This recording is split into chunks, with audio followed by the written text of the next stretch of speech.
Guys, thanks for joining us this morning. It's great to have all of you online again for our monthly catch-up session. We've got two topics today that we want to talk to you about. I think both very pertinent topics considering the times we're in and based on the amount of questions that Miguel and I are getting on these two topics. So Ian's going to take us through a quick lay of the land in the market space. Certainly, the markets have run very hard since the crash of March last year. And of course, there's a lot of questions coming through about is markets overcooked. So Ian's going to give us, I think, a fairly balanced view on the lay of the land and argue both sides. And then we'll hopefully give you guys some good insights around that.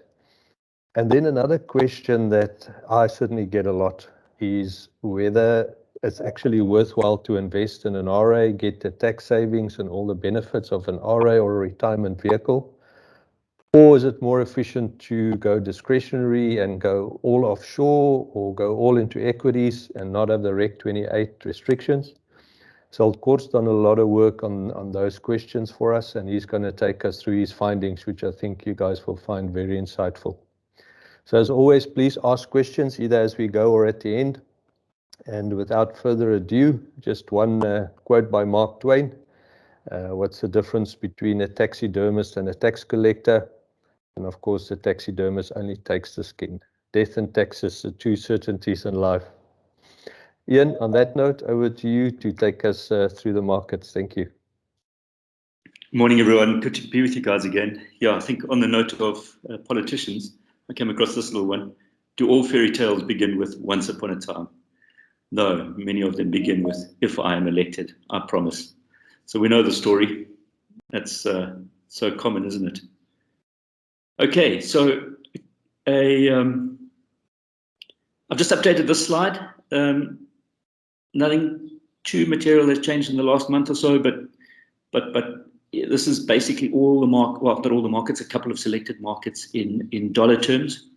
The JSE has slipped back slightly behind the S&P 500, which has powered ahead 21%. This is up till the end of August. And I suppose, as Adrian mentioned, I mean, this is the concerning thing, have markets raced up too high now? Are they, is it time to properly take profits or get out? And that's what we're going to discuss in as brief a time as possible, 10 minutes. So it's very high level. The inflation number came out yesterday. This is the year-to-date number. Let's go back one. Sorry. 3.9 is year-to-date. So it came out at 5.3 versus 5.4%, or slightly down versus the previous 2 months. And that's the key number that the market's sort of looking at, is this US inflation. So we'll be touching briefly on that. I've only got one slide on the South African market, and that's this little one. So it's the ANC finances. You guys have seen the story. They open the safe and there's literally no money. In fact, there's negative money because they haven't paid SARS for, speaking about the government, I mean, the ANC party hasn't paid SARS about 100 million or so. So they're short about 200 million. But obviously that little pipe's coming in is so thin is the money coming in and all the big pipe of money going out. So that's the treasurer, Paul Mashatile, Jesse Duarte. Okay, so that's the only slide I've got on the SA scenario. Okay, so just very, very briefly, I'm going to try and balance this out a little bit. So the prevailing global macro narrative is something along these lines. Okay, we've had low interest rates, we've had these supply shocks, we've had a huge amount of money growth, and it's leading to this high inflation environment.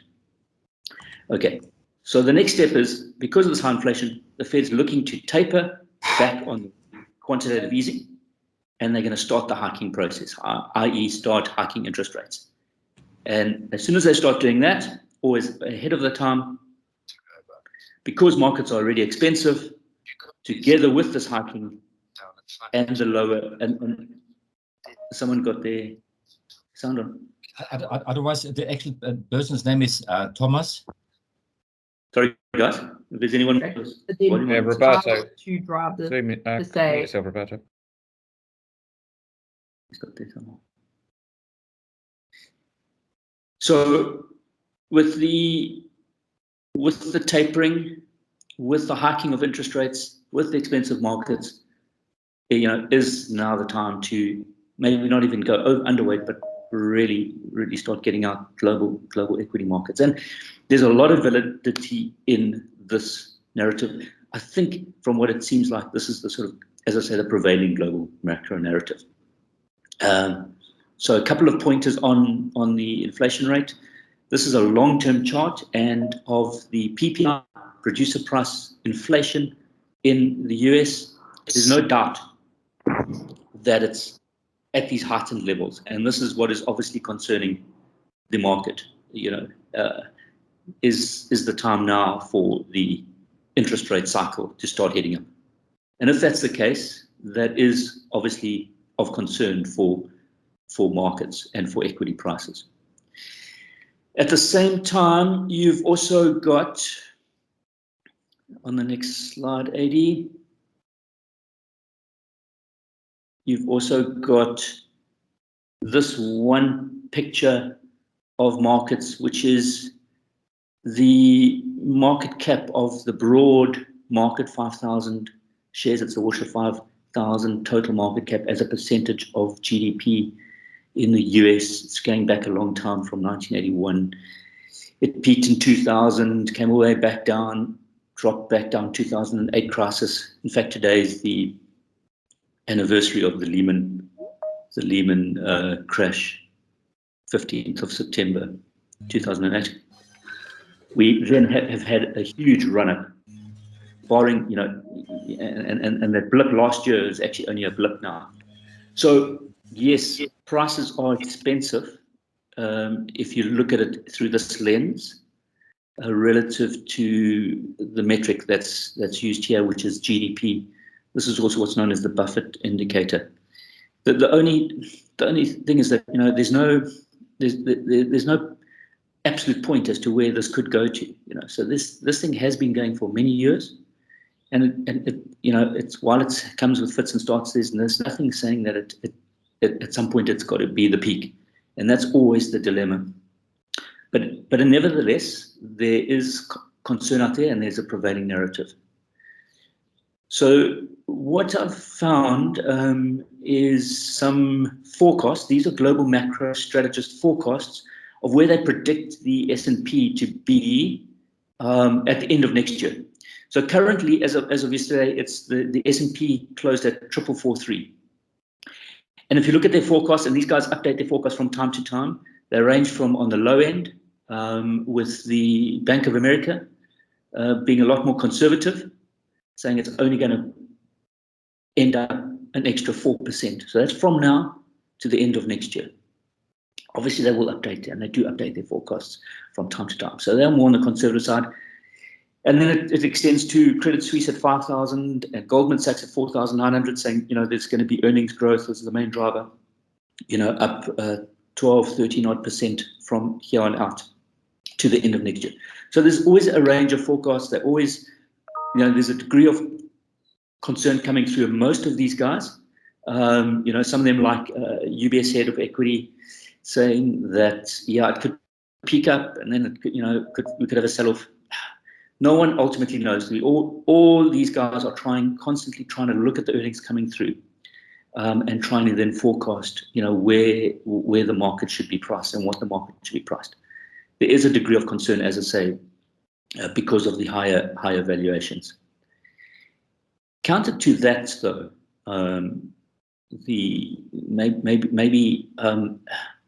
I'd say less of the common narrative is actually, there is a risk, and there has been a risk for a long period of time, and there continues to be a risk of being out of the market should asset prices just continue to move up for longer. And again, there's a number of factors driving this. One is that there's no interest rates out there, and that in order to get some type of yield, the market will continue to look at stocks as a yield generating asset, not only for capital appreciation, but how do I get my income yield? As again, we don't completely understand it here, because in South Africa we've got interest rates. Globally, there's no interest rates, and on an after inflation basis, net of inflation, you're going backwards in terms of interest rates. And there's a possibility that these continue actually not to go up, but to go down on interest rates. So there's a demand for stocks. And that's driven, as I say, because of the low and negative real rates. At the same time, these large cap companies, at face value, things look expensive, but there's no question, and I've got one slide on this, we'll get to that one, is that they continue to generate huge amount of cash flow and return money back to shareholders, either through dividends, but a lot of money is come back to shareholders by way of capital repayments, equity repurchases. And so they're generating a huge amount of cash flow, a lot of these businesses. And the fourth point there, which we are starting to see in many businesses, and this is coming through, and I think it will continue to come through. We've had this huge COVID shock. It has been a shock, but businesses have and will continue to look at efficiencies in terms of driving down costs, driving up income, and effectively driving up their margins. And this has been the trend, and it will continue to be the trend. So there's a lot of headwinds, but what I'm saying as well is that there actually is a lot of tailwinds that say, don't necessarily get overly concerned. And I think, again, as we've always said, this is the macro picture. Each client and each advisor has to figure out for their clients, how do I balance up these two? Because there is the risk of being in the market, there's a risk of being out the market. It's not always that clear cut, and you need to balance it up for your investors. Just on the last slide there, which I think gives you an indication of the margin. So this is the net margin income of the S&P 500, i.e., what is their profitability, almost their profitability percentage. And going back even a few years, there was concern that companies are just they're making too much money, at that 10%, 11% level.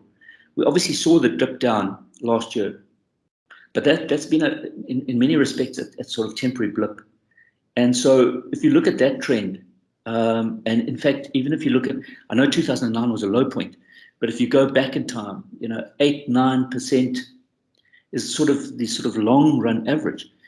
But what you've got now is so much efficiency driven up in businesses, and a lot of it has to do with technology.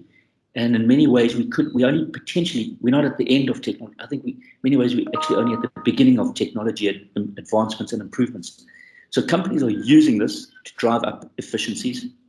And you can see, there's a huge difference for a profitability of a business if you're making a 10% margin versus a 12% margin when the top line is so big.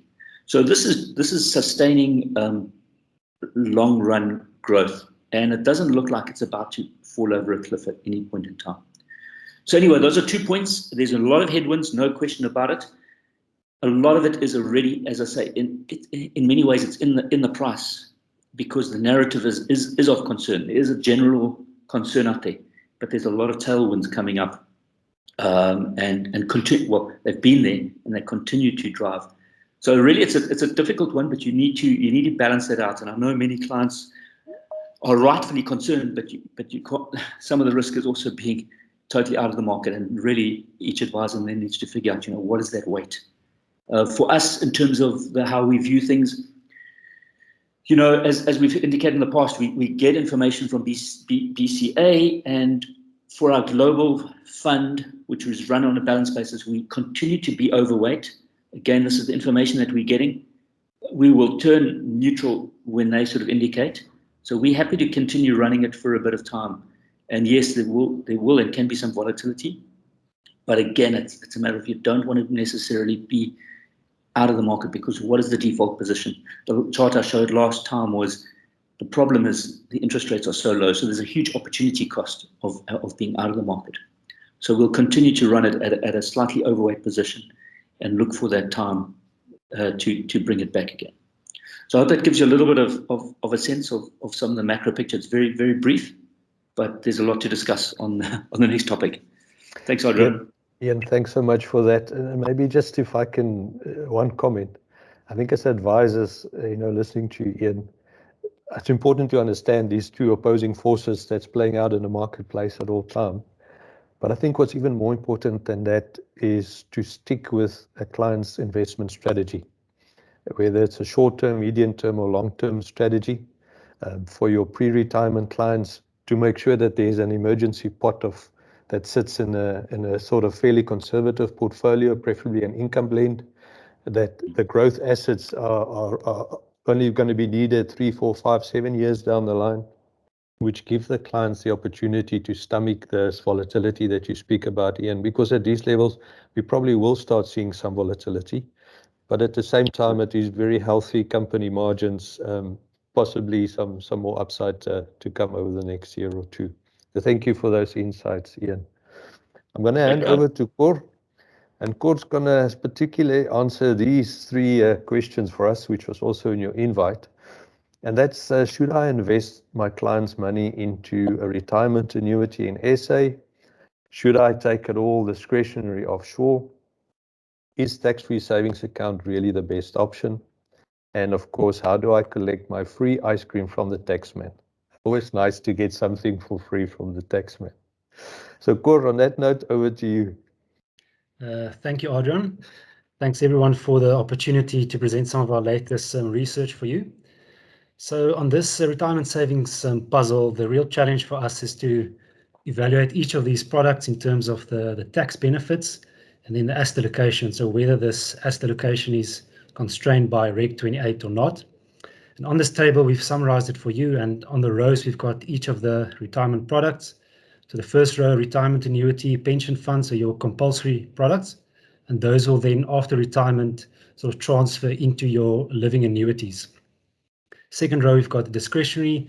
And lastly, a new kid on the block, the tax-free savings account that was launched in 2015. You'll see during the accumulation stage, we look at the contributions, whether they are limited or unlimited, tax rebate on contributions, whether the investment growth is tax-free or not, and then the asset allocation. So if you look at the compulsory products, so obviously the asset allocation is constrained by Reg 28. You've got a cross there. If you look on the discretionary side, you don't get a rebate on your contributions to discretionary investments. Those are from your after-tax salary, and then you don't get the tax-free investment growth either. You are taxed on your capital gains, your income there, and on any turnover that you generate in those portfolios. And then on the tax-free savings account, your contributions are, of course, limited. We believe that they will sort of be adjusted going forward, as they have been since 2015.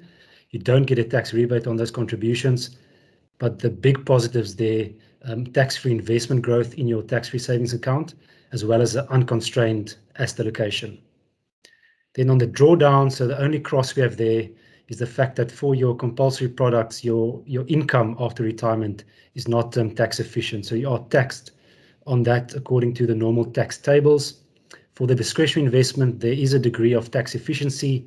You still pay for your capital gains and your income should you draw your retirement income from a discretionary investment that's an interest-bearing investment. But really for the tax-free savings account, there's a lot of green ticks there. At the moment, only negatives really the contributions that are limited and the fact that you invest from your after-tax income. So if you can start with the next slide, Adrian. Just a recap on Reg 28. So we're looking at that specific constraint on your compulsory assets. So they're limited in terms of the asset allocation. And a lot has been made of these Reg 28 limits lately and the effect on prospective returns. So I think you all know the basics of Reg 28. It's really this global exposure that's maxed out at 30%. That is a concern for many investors and market commentators especially. So we looked at all the ASISA fund categories. So in blue, you can see the local ones. So we're looking at the equity and the multi-asset high equity. And in gray, the global equity and the global multi-asset high equity over various periods. And if we focus on that 10-year one first, so that's been the headline in much of the financial media. So over the last 10 years, the global categories have far outperformed the local. And the local has delivered around inflation +4, and the global even sort of 6-7% ahead of that. But on a one-year basis, the local asset categories have made a very strong comeback, so really outperformed the global.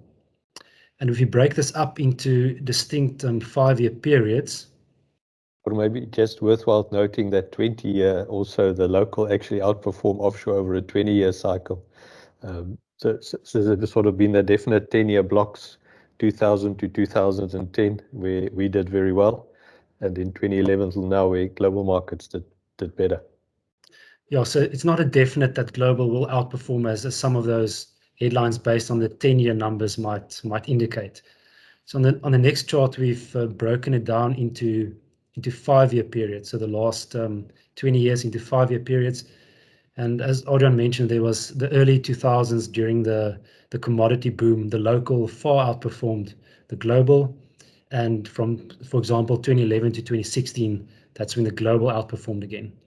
So we have to be quite careful in our assumptions on whether that unconstrained asset allocation, in other words, more global, will necessarily outperform the local categories.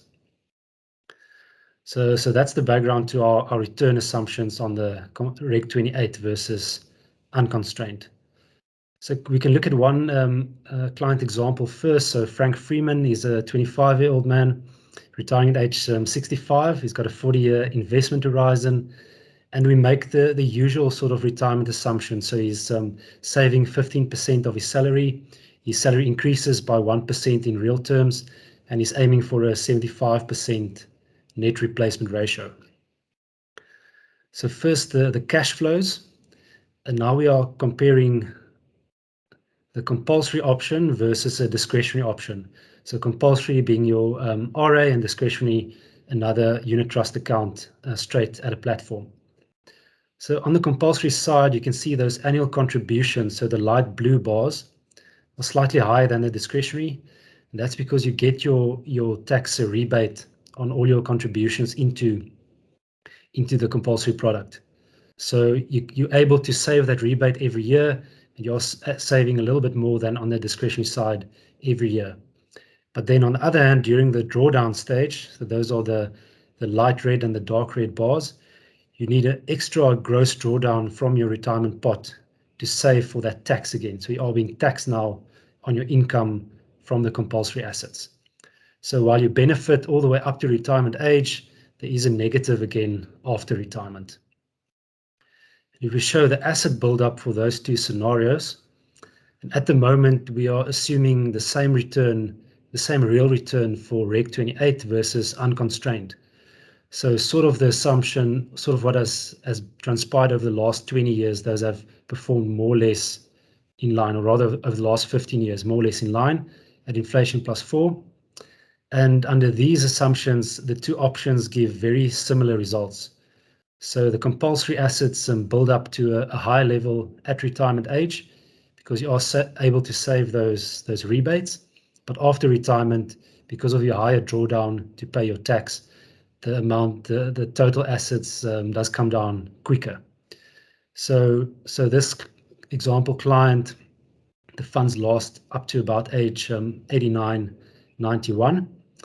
So that supports the assumption again that you can save around 15% of your income and be able to get quite close to a comfortable retirement.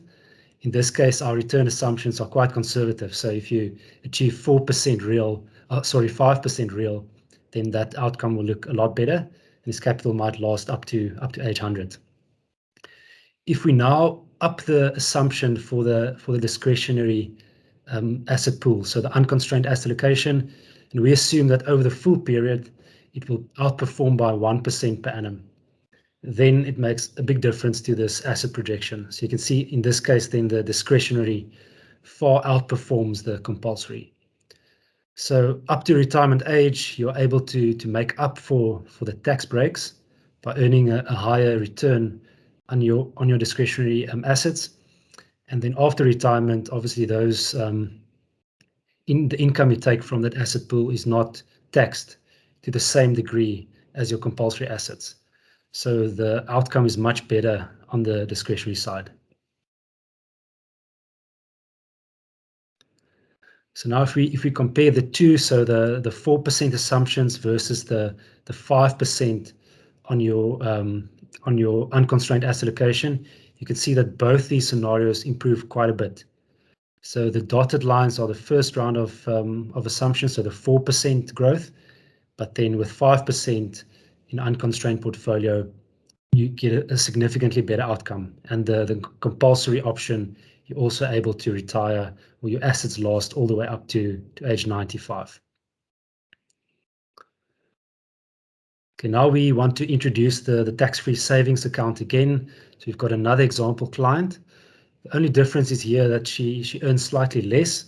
So those investment contributions of 15% of salary works out to be exactly 36,000, which is the limit for your tax-free savings account. So she is able to invest them fully into the TFSA. And we've done the same projection for you here, and that TFSA does outperform the discretionary slightly. And both of those look quite a bit better than the compulsory. So one caveat, if we in our previous projections we did not include any turnover in the discretionary portfolio, so that'll make a big difference to your total returns. So while the discretion might look very attractive at face value, you must remember as soon as you start churning that portfolio, so over this very long-term investment horizon, you build up quite a lot of capital gains. And if we introduce that 10% turnover, suddenly the gap between discretion and compulsory is a lot smaller.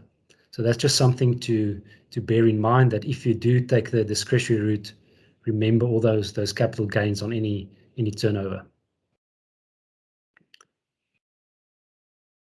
To illustrate the point on turnover a bit more clearly, we looked at another example. So a fairly young client, 35, already with a 1 million rand pool of assets. And on the discretionary side, if he follows a buy and hold strategy, we've got the black line there. And if he turns the portfolio by 5% every single year, and 10% and 15%, this will be the effect on the total asset pool. So starting, and we've also assumed quite a high salary as well. So his marginal tax rate will be quite high, and any turnover will be taxed. Those capital gains will have a big impact on the total assets and will destroy value if you take the turnover to a very high level, such as 15% every single year.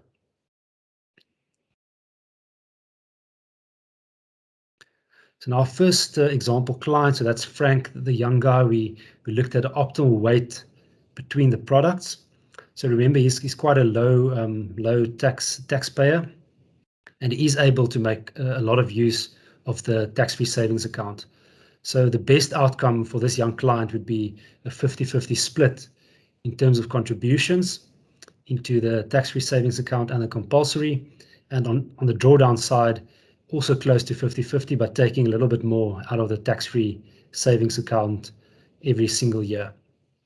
The worst outcome for Frank would be that 100% into compulsory, but remember, it's still a favorable retirement outcome. You can still retire comfortably, and we have assumed that high return on the discretionary. So the compulsory is a bit down weighted by that assumption, and we also have assumed not a very high turnover on the discretionary side.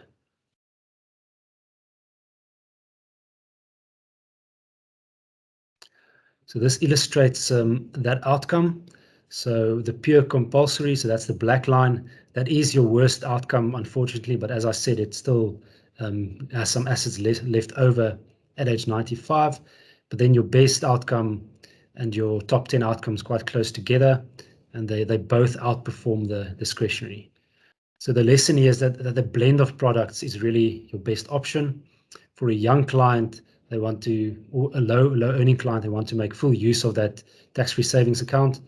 And then it's up to the advisor to decide or to analyze the blend between the compulsory and the discretionary.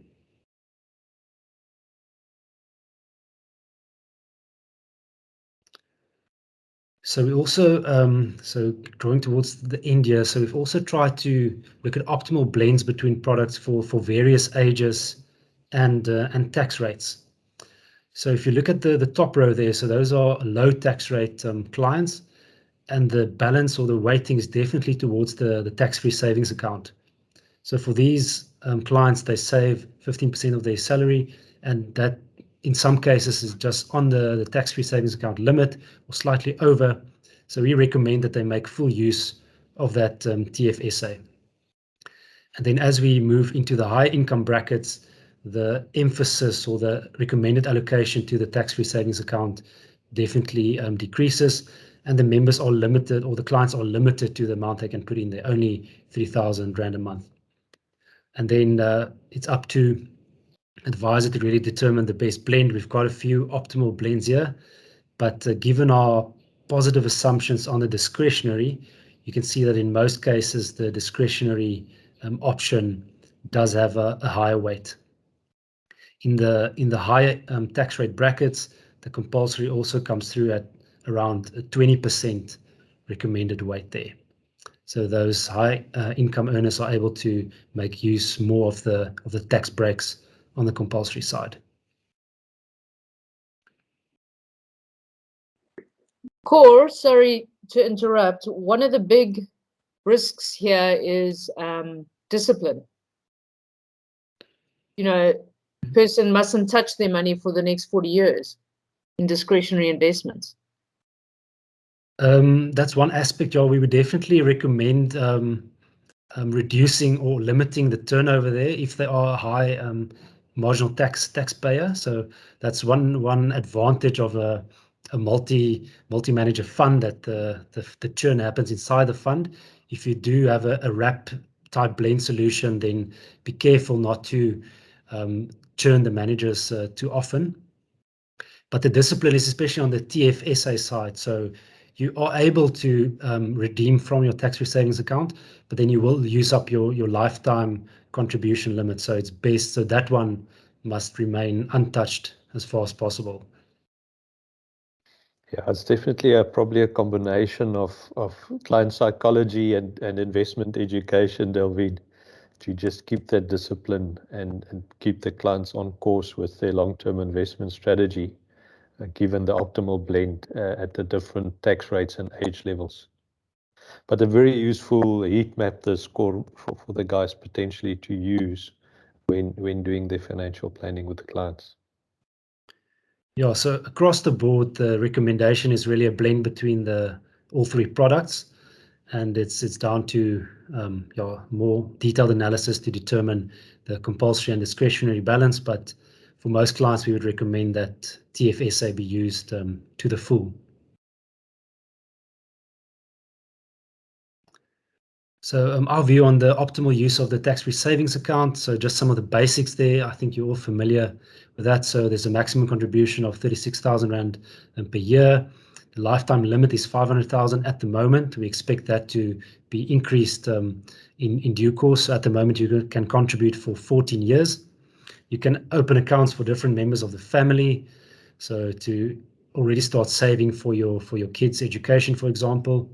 You get the tax-free investment returns, switches, and income drawdowns, and the benefit or the potential benefit of an unconstrained asset allocation as well. And some of the strategies that the seed team came up with. So it's obviously ideal for clients that are not saving more than 3,000 Rand per month consistently yet. So if effectively for them, there is no contribution limits because they are saving 3,000 or less. And it really works best for growth assets where you can make full use of the capital gains exemption.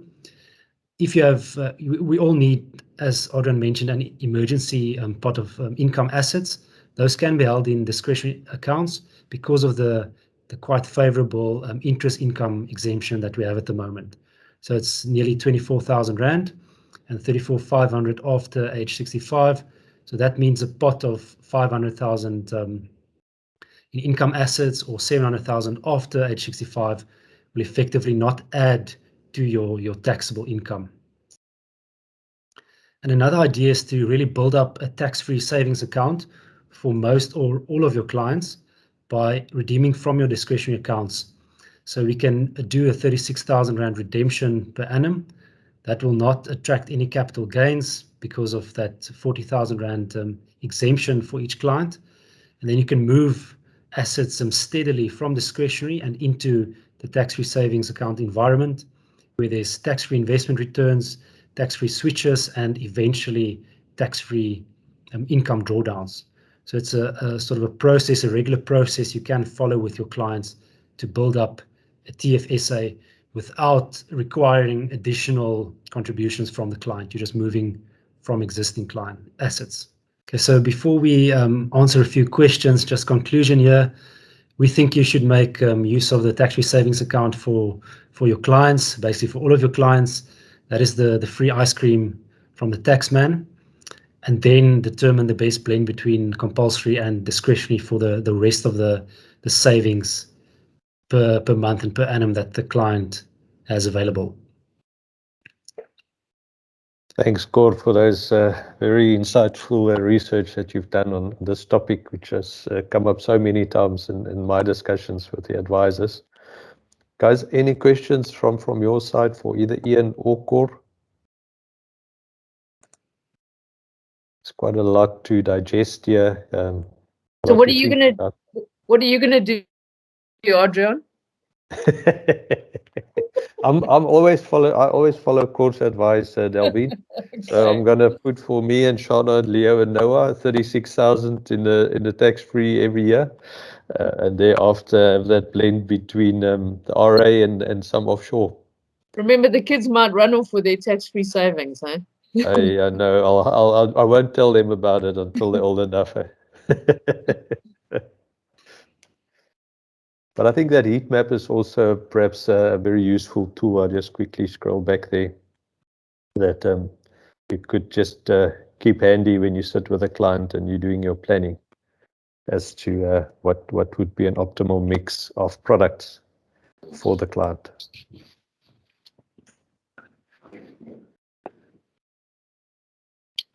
Shauna, you've got a question. Yeah, I just wanted to add, I just ran a spreadsheet, and over 14 years, if you're growing that tax-free savings account at 10% per annum, over 14 years, your 500,000 is almost 1.1 million, which is quite a significant number, especially if you think in terms of lower income earners that can only afford 3,000 Rand a month. That's also off your estate. You don't pay estate duty, which is something you also need to consider. And if you're 25 years old and you're investing for 14 years, you're only 39. So roll that forward another 20 odd years, and that compounding effect actually starts to ratchet into a massive number by the age of 60, retirement. So remember, it's off your balance, off your estate, and all your income that you're going to draw out of this thing at the age of 60 is significant. And I think we should all have one of these free ice creams on our balance sheet.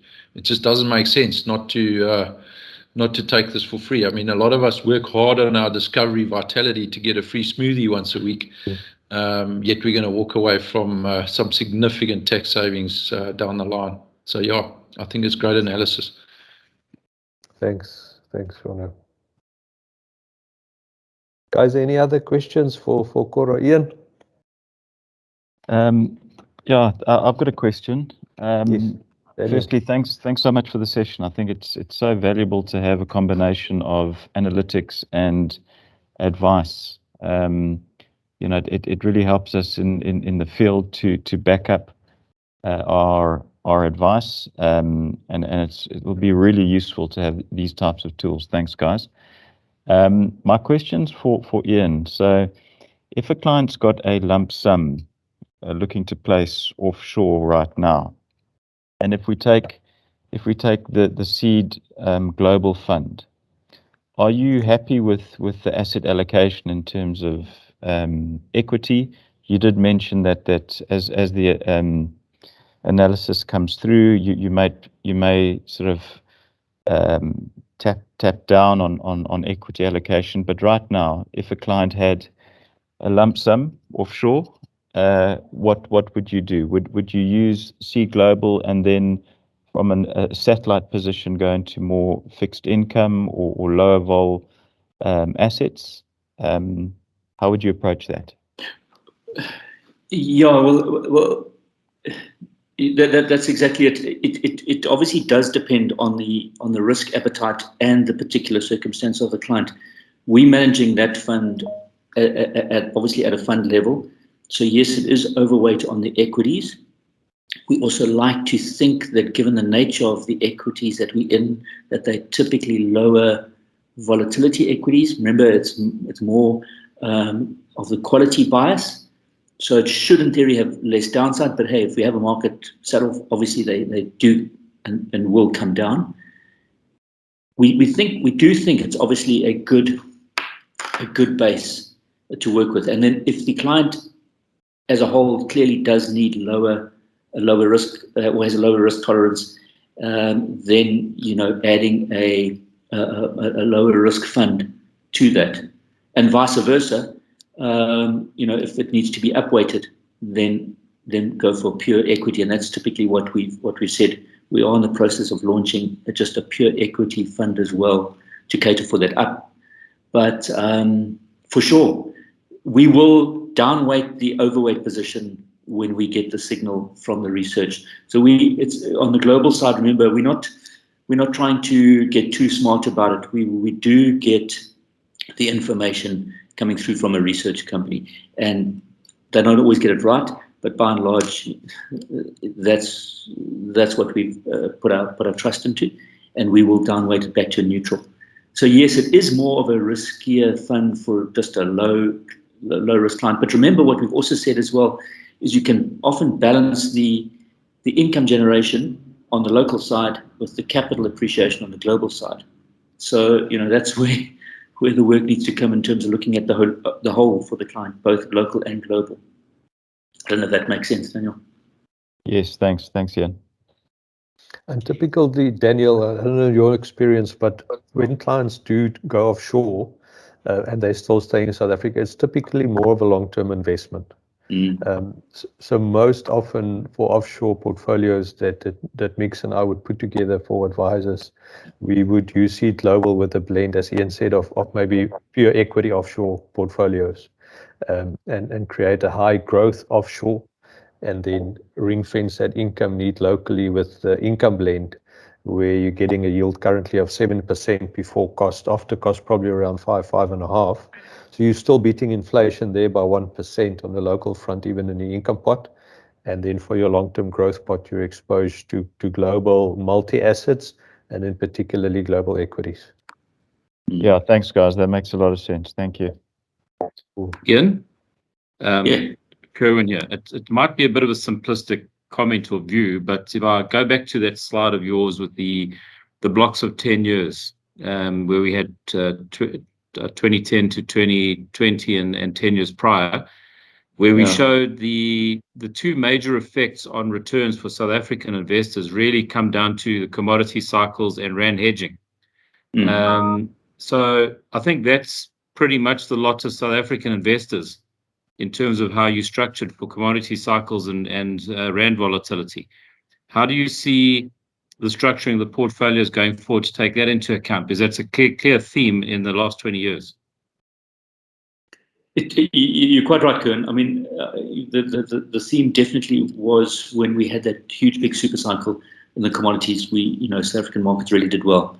More recently, of late, it hasn't necessarily been that sort of super cycle, but remember, what we have been discussing is especially the one fund manager that we've got, the Fairtree guys, have definitely seen a lot of value and have benefited by and large from buying up a lot of these commodity plays. So that's your platinum and the palladium, to gold to some extent as well, but it hasn't always worked out. But we might not be in a super cycle, and it is difficult we're not in a super cycle. It's not easy to figure out, are we going to enter into one or not? There again, there's a lot of potential support, as we've said, for commodity prices, and that has benefited SA Remember, we've seen that in the exports and our balance and our trade balance. So we're not in a super cycle, but there's no question when you speak to the guys who are analyzing these companies, the free cash flow that they're generating is very, very good. And the prices and the valuations of these companies is actually very good. So that's been an opportunity from a South African perspective that is obviously linked to the global markets. And a few players like the Fairtree guys that we've had in the portfolio have really benefited nicely. For sure, it has come with some shocks. And obviously, as we've seen this in the last few months, as the commodity prices have rolled over a little bit, clearly, those prices on the shares have come down. But still, they're still adamant that there's good value there. And I think there is, because these companies are, if you look at their numbers and what these research that they've produced, it really has been producing very, very good results. So sorry, Kern, am I getting your question? Am I answering it right in terms of what you're trying to get at?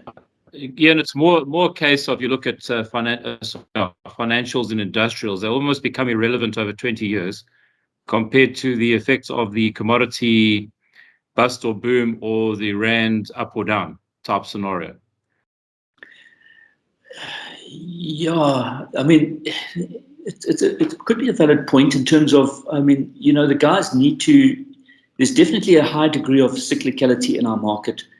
And yes, when like we've had sort of our industrials, let's say our SA Inc. companies and the SA, let's say retailers, when they come under pressure and you do need, and this is what we have seen, you do need fund managers to really be able to sort of trade. I do agree, it's not necessary. Our whole market, I think, is not.